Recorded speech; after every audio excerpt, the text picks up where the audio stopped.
Hi అండి. అందరికీ నమస్కారం. Welcome to my channel. ఈ వీడియోలో ఏపీ ఉద్యోగ సంఘాలతో మంత్రుల బృందం భేటీ అండి. ముగిసిన భేటీ.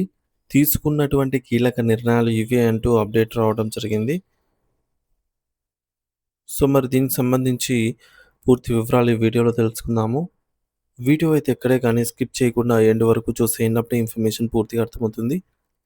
అలాగే వీడియో చూస్తున్న ప్రతి ఒక్కరూ లైక్ చేయండి ఫ్రెండ్స్. ఈ వీడియోని తోటి ఉద్యోగ పెన్షన్ మిత్రులతో అయితే షేర్ చేయండి. కొత్తగా మన ఛానల్ చూస్తున్న వారు ఇంకా ఎవరైనా సబ్స్క్రైబ్ చేసుకోకపోతే వెంటనే మన ఛానల్ అయితే సబ్స్క్రైబ్ చేసుకోండి. సబ్స్క్రైబ్ చేసుకోవడం వల్ల నేను చేసే ప్రతి ఒక్క వీడియో మీ వరకు రీచ్ అవుతుంది. ఇక ఆలస్యం చేయకుండా వివరాల్లోకి అయితే వెళ్ళిపోదాము. ఫ్రెండ్స్, ఇక విషయానికి వచ్చినట్లయితే అమరావతి జేఏసీ ఉద్యోగ సంఘాలతో మంత్రుల చర్చలైతే జరిగాయి నిన్నటి రోజున, మనందరికీ తెలిసిందే. ఈ చర్చల్లో సారాంశం ఏమిటి అనేది మనకు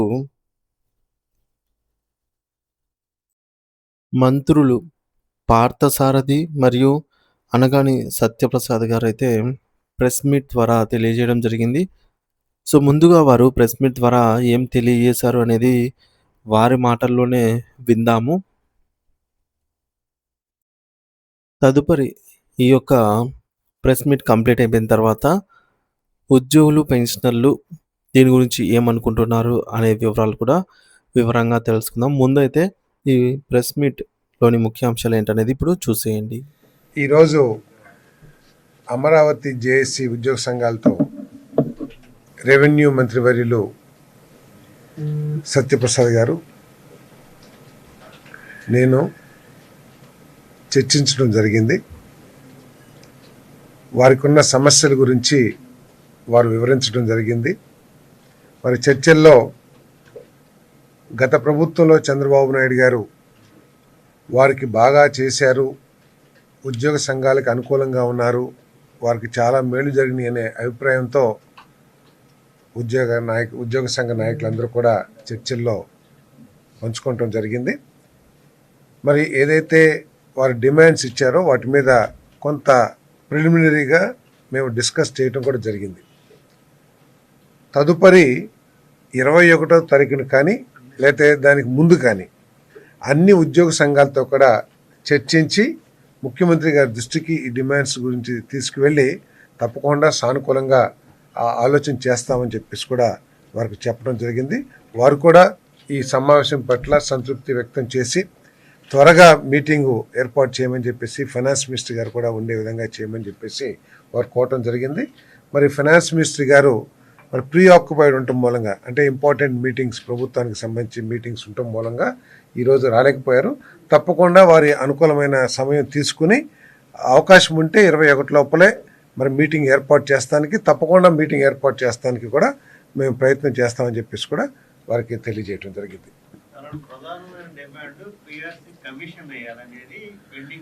వారు మొత్తం 23 డిమాండ్స్ ఇచ్చారు. ప్రతి డిమాండ్ మీద కూడా చర్చించడం జరిగింది.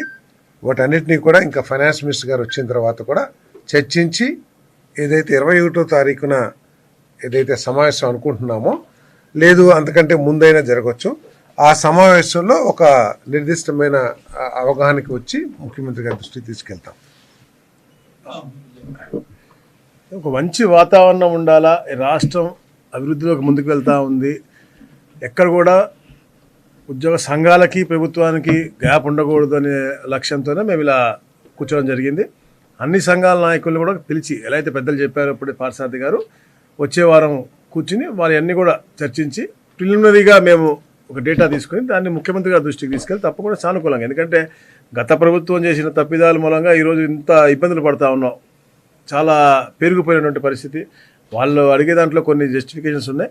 డెఫినెట్లీ విన్ విన్ సిచ్యువేషన్గా healthy government and employees relationship ఉండాలి తప్ప ఎక్కడ కూడా ఎవరిని ఎక్స్పెక్ట్ చేసే విధంగా ఉండవు. అది కూడా మేము చెప్పాం గట్టిగా. వారు ఏదైతే ఉద్యోగం బాట పడదాం అంటున్నారో అది తాత్కాలికంగా ఆపుకుంటా అని చెప్పి తప్పకుండా ఉద్యోగ సంఘాలతో అందరిని పిలిచి మాట్లాడిన తర్వాత ఒక సానుకూలమైనటువంటి దీంతో గౌరవ ముఖ్యమంత్రిగా చెప్తారని ఆశిస్తా ఉన్నాం. ఎందుకంటే వాళ్ళు కోరిన విషయాలు చెప్పారు. పెద్దలు 23 అంశాలు ఇచ్చారు. వేరే ఉద్యోగ సంఘాలు ఉన్నాయి, ముఖ్యమైన సంఘాలు అన్నీ కూడా కూర్చుని మేము మాట్లాడుకుంటాము. దాంతోపాటు కొన్ని చిన్న చిన్న డిమాండ్స్ కూడా చెప్పారు. వాళ్ళ భవనాల మీద అయితే గౌరవ ముఖ్యమంత్రి గారు టాక్సేషన్ చేయొద్దని చెప్పారు, అలాంటివి అవ్వచ్చు. లేకపోతే ఆర్టీసీ మీద ఎలక్ట్రికల్ వెహికల్స్ ఏదైతే వస్తూ ఉన్నాయో ఆర్టీసీకి ఉంచితే బాగుంటుంది, చిన్న సలహాలు కూడా ఇచ్చారు. Apart from they demand they given some suggestions also, సూచనలు మంచిగా ఇచ్చారు. సో అవి కూడా మేము గౌరవ ముఖ్యమంత్రి గారి దృష్టికి తీసుకెళ్తాం తప్పకుండా.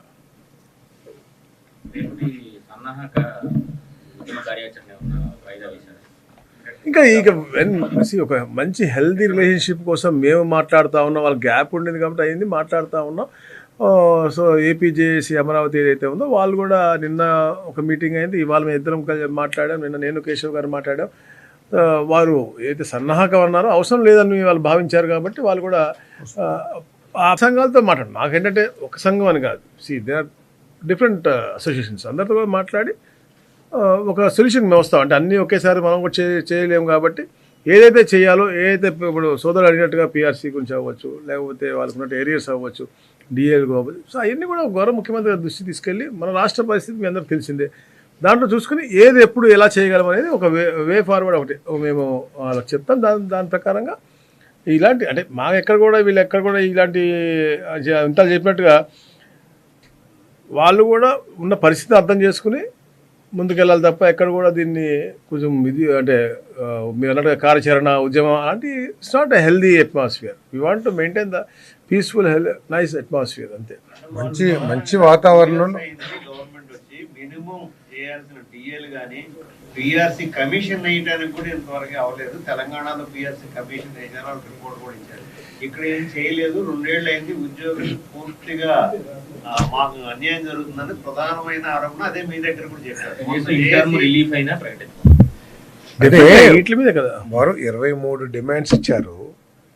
రాష్ట్ర ఆర్థిక పరిస్థితి ఇప్పుడు 2014-19లో బాగా చేశారని చెప్పినప్పుడు ఇప్పుడు చేయకపోవడానికి కారణం గత ప్రభుత్వంలో ఈ రాష్ట్రంలో జరిగిన ఆర్థిక విధ్వంసం మూలంగా, ఆర్థిక పరిస్థితుల మూలంగానే. కానీ ఉద్యోగ సంఘాల పట్ల, ఉద్యోగుల పట్ల మా ప్రభుత్వానికి ఎంత ఇది ఉందో వారికి తెలుసు, అది చెప్పాం.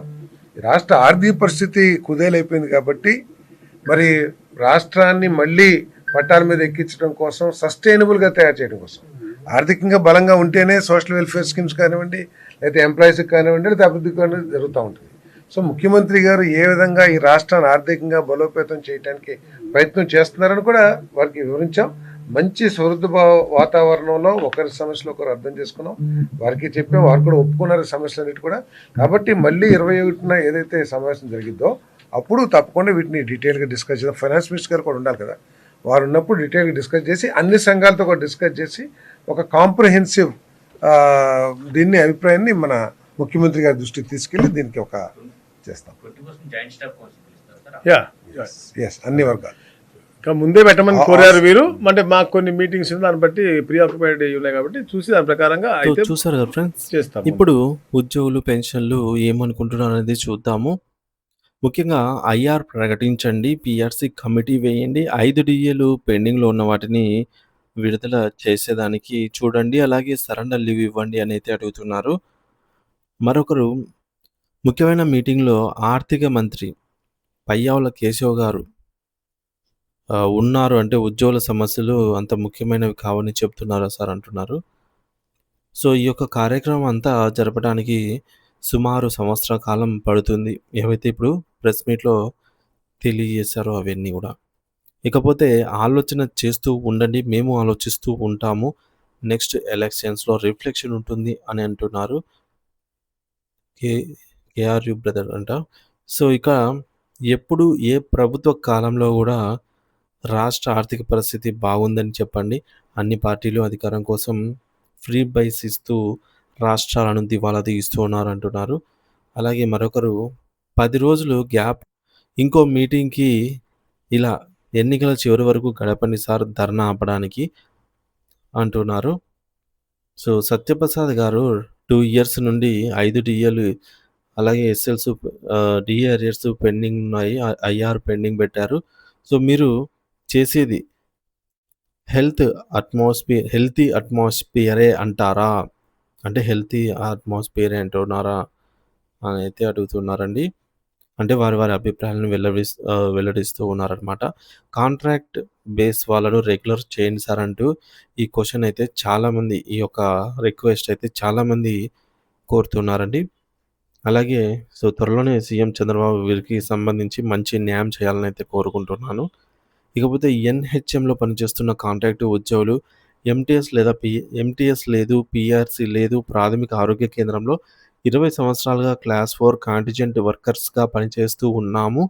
ఆర్థికంగా చాలా నష్టపోతూ ఉన్నాము. మమ్మల్ని రెగ్యులర్ చేస్తారని ప్రభుత్వానికి మనవి చేసుకుంటున్నాం అని చెప్పేసి ఈ విధంగా ఎన్‌హెచ్‌ఎంలో పనిచేస్తున్న కాంట్రాక్ట్ ఉద్యోగులైతే కోరుతూ ఉన్నారనమాట. అలాగే మరొకరు సార్ ధర్నాలు జరగకుండా ఇలా మీటింగ్స్ అని చెప్పి ఈ మేరకు వాయిదా వేస్తారు. జూలై 12 అనేది ఈ విధంగా వాయిదా వేస్తూ ఉంటారని అయితే అంటున్నారు. ఇక అధికారంలోకి రాగానే ఐఆర్ ఇస్తాము. కూటమి మేనిఫెస్టోలో హామీ ఇది. అవునండి. ఇప్పుడు అది ఉద్యోగుల డిమాండ్‌గా అయితే మార్చారు. అంటే వారు ఏదైతే చెప్పారో అది వారు చెయ్యకపోగా ఉద్యోగులకు అది మొదటి ప్రియారిటీగా అయితే ఉంచారు అని జెప్పేసి అంటున్నారు. వాళ్ళకి 5 మంత్స్ సాలరీస్ ఆపాలి. అప్పుడు తెలుస్తుంది అని అంటున్నారండి మంత్రులకి. వాళ్ళకేంటండి ఇక చర్చలు పూర్తయ్యేసరికి ఎలక్షన్స్ వచ్చేస్తాయిలెండి కానియ్యండి అని అయితే అంటూ ఉన్నారు. త్వరగా నిర్ణయం తీసుకోవాల్సిందిగా కోరుతున్నాము. అలాగే సార్ ఉద్యోగులు ఆహ్, రేపు గెలుపుకి కారణం అని జెప్పేసి అంటూ ఉన్నారు. సో, ఇకపోతే కాంట్రాక్ట్ స్టాఫ్ నర్స్‌ని రెగ్యులర్ చేయాలి అంటున్నారు హెల్త్ డిపార్ట్‌మెంట్‌లో. సార్ సీపీఎస్ రావాల్సిన డీఏ అరియర్స్ సంక్రాంతికి ఒకటిచ్చారు. 5 డీఏలు పడాలి. రిజెక్ట్ అయినవి ఆప్షన్ ఎప్పుడు ఇస్తారు సార్ అంటున్నారు. మనకు రీసెంట్‌గా 2018కి సంబంధించి 2 విడతల డీఏలకు గాను 2 డీఏలకు గాను 6 విడతల 6 ఇన్‌స్టాల్‌మెంట్‌లలో ఇస్తామని జెప్పేసి ఇచ్చారనమాట. అందులో ఒకటి మాత్రమే జమ అయింది. మిగతా 5 జమ కాలేదని అయితే అంటున్నారు. ఇకపోతే AP Cisco employees, AP cos employees MTS అమలు చేయండి సార్ అంటున్నారు. అలాగే వాట్ అబౌట్ అన్‌ఎంప్లాయ్‌మెంట్ యూత్ అని అయితే అంటున్నారు. ఉద్యోగులకి సంబంధించి ఏమైనా ఈ క్యాబినెట్‌లో ఉందా? క్యాబినెట్ కాదు ఇది. మంత్రుల భేటీలో ఉందా? అని అడుగుతున్నారు. పీఆర్సీ కాలయాపన చేస్తూ ఉన్నారు. ఒక కమిటీ వేస్తే చాలు కదా! పీఆర్సీకి సంబంధించి తన పని తను చేసుకుంటూ పోతుంది. ఒక నెలలో రిపోర్ట్ వస్తది. అంటే 11వ పీఆర్సీకి దుమ్ము దులిపితే చాలు. ఇప్పుడే ఆహ్, అని జెప్పేసి అడుగుతూ ఉన్నారు. అలాగే అదనంగా కోరేదేమీ లేదు సార్. వాళ్ళకి ఇవ్వాల్సినవి ఇవ్వండి అనైతే మరొకరు. అలాగే నమ్మొద్దు ఎంప్లాయీస్ మీరు అంటున్నారు మరొకరు. 21న శ్రీకాకుళంలో ధర్నా అని ఆ రోజు గూడా ఆహ్, పెట్టారా? అంటే 21న మరొక ధర్నా ఉంది కదా! అది జరగకుండా మరొక మీటింగ్ ఆ రోజుకు వాయిదా వేశారా ప్లాన్‌గా అనైతే అంటున్నారు. ఈ విధంగా వారి అభిప్రాయాలను అండి ఇవన్నీ గూడా. ఆర్థిక పరిస్థితి అంటూ 2 సంవత్సరాలు తప్పించుకున్నారు. ఇప్పటికే ఉద్యోగులు, పెన్షన్‌దారులు చాలా నష్టపోయారు. ఈ జగన్ ప్రభుత్వం అధికారంలోకి వచ్చిన వెంటనే ఉద్యోగులకు ఐఆర్ ప్రకటించారు. పీఆర్సీ ఇచ్చారు. పీఆర్సీ కమిషన్ గూడా వేయించారు. కానీ చంద్రబాబు ప్రభుత్వం అధికారంలోకి వచ్చిన వెంటనే పీఆర్సీ కమిటీని బలవంతంగా రాజీనామా చేయించారు. 2 సంవత్సరాలుగా అయిపోతోంది. ఇంతవరకు ఐఆర్ లేదు. పీఆర్సీ ఊసే లేదు. అరియర్స్ లేవు. డీఏలు లేవు. పీఆర్సీ కమిషన్ కూడా లేదు అనైతే అంటున్నారు. ఈ విధంగా ఫ్రీ బస్ ఎలా ఇచ్చారండి అంటున్నారు. అర్థం చేసుకునేకి 2 ఇయర్స్ పట్టిందా సార్ అంటున్నారు. అంటే ఆర్థిక పరిస్థితి గాడిలో పెట్టడానికి 2 ఇయర్స్ పడుతుంది అని జెప్పేసి కూటమి ప్రభుత్వం కొత్తల్లో అంటూ ఉండేది. ఇక ఉద్యోగ కుటుంబాలు ఓట్స్ వెరీ వెరీ ఇంపార్టెన్స్. మీరు మేనిఫెస్టోలో ప్రకారం ఇవ్వాలి. మేనిఫెస్టోలో ఏమైతే ఇచ్చారో ప్రకటించారో అవన్నీ. సత్యనారాయణ గారు యూ ఆర్ కరెక్ట్ సార్ అంటున్నారు. No IR, no DA, no PRC, no commission. Financial conditions బాలేదు అంటారు కదా! అని జెప్పేసి ఈ విధంగా అంటున్నారు. సో, కూటమి అవసరం లేదు. పీఆర్సీ పర్సెంటేజ్ కమిటీ అవసరం లేదు. పీఆర్సీ పర్సెంటేజ్ ఆర్థిక బకాయిలు ఇస్తే చాలు. కమిటీల వలన ఉపయోగం లేదు. కమిటీ సిఫార్సు చేసినా అవి అమలు కావు. ఇప్పుడే పీఆర్సీ ఇస్తే ఉద్యోగులకనేది ఉపయోగం ఉంటుంది అనేది వాస్తవము. సో, 2 సంవత్సరాలయిపోయింది గవర్నమెంట్ ఏర్పడి.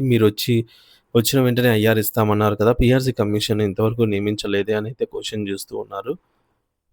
సో, కొంచెం దయతో గౌరవ ముఖ్యమంత్రి గారికి సానుకూల నిర్ణయం తీసుకునేలాగా చేయండి సార్ అనేది అంటున్నారు.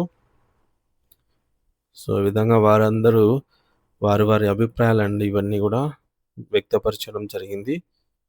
సో, దీనికి సంబంధించి ఎక్కువగా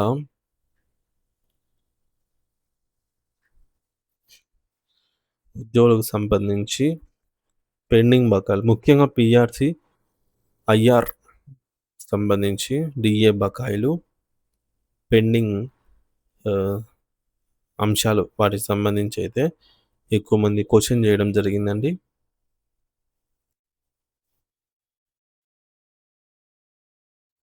సో, ఇది ఫ్రెండ్స్. దీనిపై మీ అభిప్రాయం ఏంటనేది తప్పకుండా కామెంట్ సెక్షన్‌లో కామెంట్ ద్వారా తెలియజేయండి. Thank you for watching this video.